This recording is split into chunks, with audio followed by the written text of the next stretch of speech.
अस्सलाम वालेकुम students. Exercise है 7.7 और आज के इस वीडियो में हम करेंगे क्वेश्चन नंबर 18। क्वेश्चन नंबर 18 की स्टेटमेंट है find the radius of curvature of the curve r is equal to a1 plus cos theta at the point where the tangent is parallel to initial line.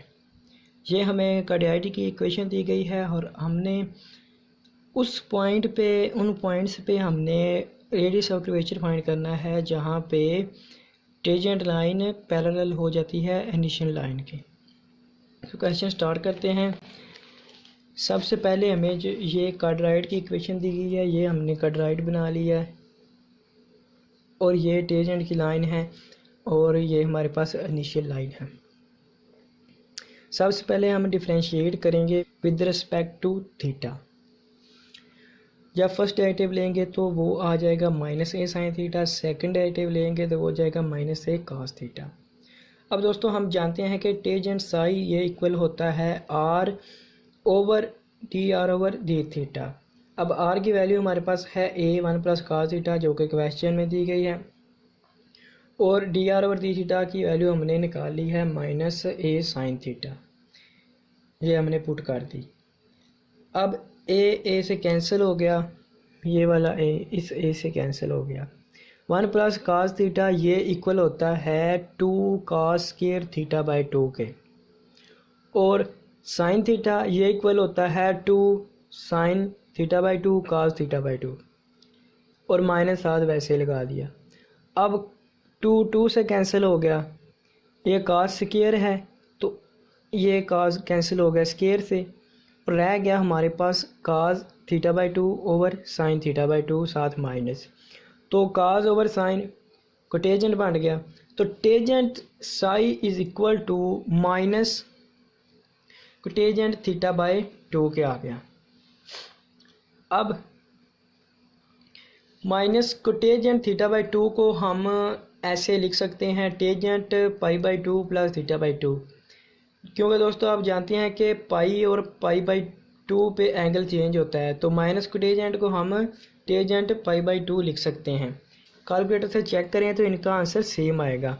यानी अगर मैं इधर लिखता हूँ ना tangent, ये वाला टेंजेंट पाई बाई 2 यानी 90 प्लस थीटा बाई 2, थीटा में हमारे पास फ़र्ज़ कर लें 90 है और 2 पे डिवाइड करेंगे 45 आ जाएगा। ये हमारे पास आया -1 के इक्वल, तो ये भी -1 के इक्वल आना चाहिए ना। तो यहाँ पे कर लेते हैं कि हमारे पास यहाँ टेंजेंट तो नहीं है लेकिन 1 ओवर कोटेजेंट नहीं है, 1 ओवर टेंजेंट कोटेजेंट ही होता है, 1 ओवर टेंजेंट ये बन गया कोटेजेंट। अब इस पे हमने ये वैल्यू लिखनी है, साथ माइनस भी है, ये हो गया माइनस। अब लिखना है 1 ओवर टेंजेंट, ये हमारे पास टेंजेंट बन गया और यहाँ पे थीटा बाई 2 की जगह हमने 45 लगाया था, 45। ये देख लें दोस्तों, फिर भी आंसर -1 ही आया है। इसका आंसर भी -1 आया है, इसका आंसर भी -1 है। यानी ये बात ठीक है कि माइनस कोटेजेंट थीटा बाई 2 को हम tangent pi by 2 plus theta by 2 लिख सकते हैं।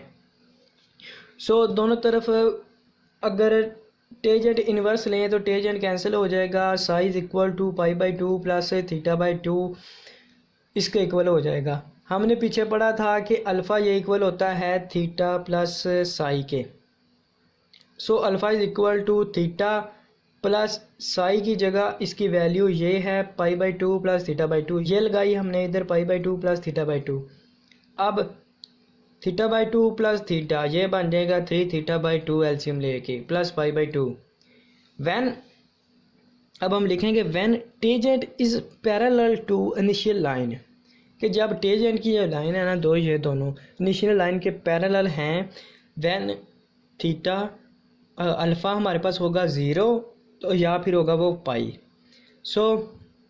हम अल्फ़ा को बारी बारी 0 और पाई के इक्वल पुट कर देते हैं। यहाँ पे अल्फ़ा हमारे पास 3 theta by 2 plus pi by 2 था, 0 को इक्वल पुट किया और पाई के इक्वल पुट किया।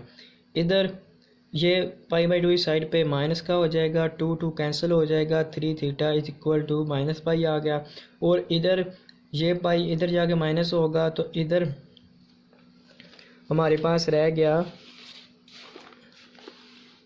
3 theta is equal to minus pi, और 3 इधर इधर जाके डिवाइड हो जाएगा तो ये बन जाएगा minus pi by 3।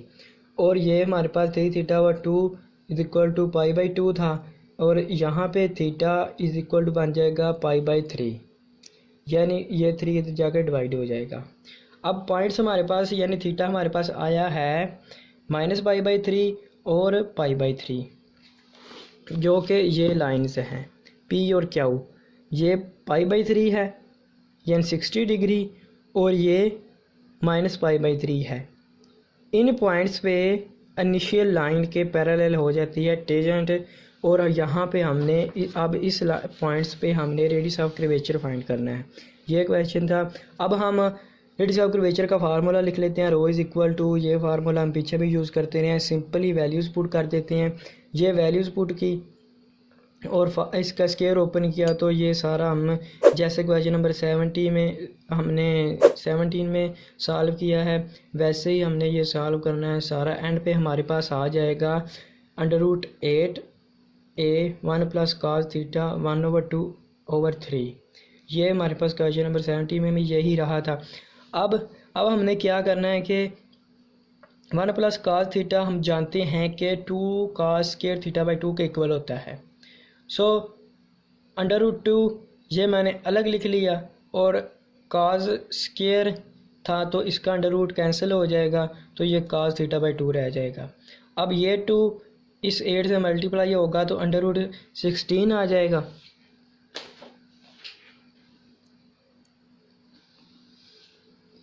√16/3 a cos theta by 2 आ जाएगा। √16 लेंगे तो हमारे पास 4 आएगा, 4a/3 cos theta by 2। Now हमने पॉइंट्स क्या निकाले थे, pi by 3 minus pi by 3।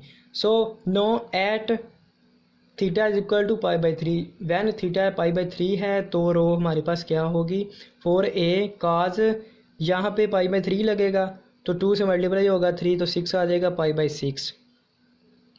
4a/3 cos pi by 6 होता है √3/2। सो ये इक्वल होगा, ये 2 4 से कैंसिल होगा, यहाँ 2 रह गया, 2a √3। 3 को हम लिख सकते हैं √3 मल्टीप्लाई √3। सो ये अंडर कैंसिल हो गया, 2a/√3 आ गया हमारे पास rho at point pi by 3। No at theta is equal to minus pi by 3, when theta minus pi by 3 होगा तो तब रो क्या होगी 4a cos minus pi by 6 आ जाएगा इस बार। तो दोस्तों cos माइनस पाई बाई 6 भी √3/2 के इक्वल ही है। आप कैलकुलेटर से चेक कर लें, पाई बाई 6 30 डिग्री होता है। सो ये देखें cos 30 degree is equal to 0.8660, ये √3/2 ही बनता है। और अब हम करते हैं cos माइनस 30 डिग्री, ये भी √3/2 ही आया है। सो आंसर फिर सेम होगा 2a/3 √3 2a/3, यही हमारा आंसर है। और हमने रो फाइंड कर ली है उन पॉइंट्स पे जब टेंजेंट लाइन इनिशियल लाइन के बिल्कुल पैरेलल हैं।